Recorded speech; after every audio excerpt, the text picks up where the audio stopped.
digno de receber a honra e a glória, a força e o poder, ao Rei eterno e imortal, invisível, mas real. A Ele ministramos o louvor, ao único que é digno de receber a honra e a glória, a força e o poder,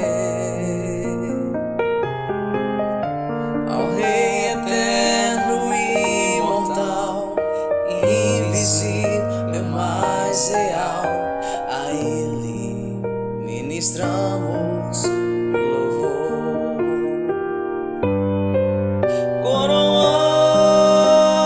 Coroamos a Ti, ó Rei Jesus. Coroamos a Ti, ó Rei Jesus.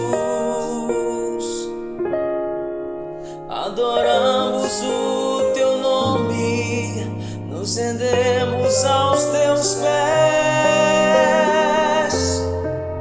consagramos todos nosso ser a Ti.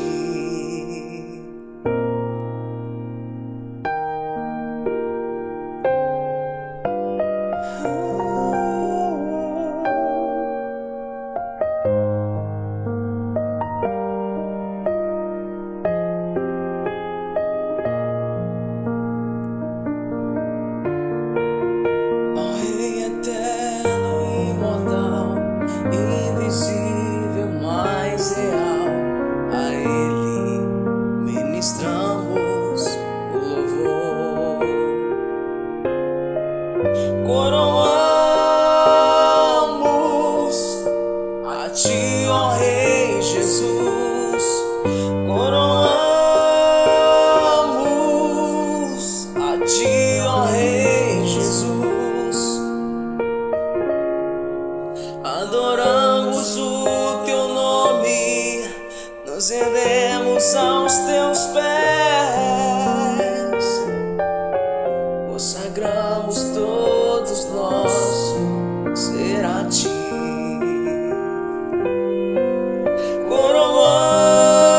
Coroamos a Ti, ó Rei Jesus. Coroamos a Ti, ó Rei Jesus. Adoramos o Teu nome, nos rendemos aos Teus pés,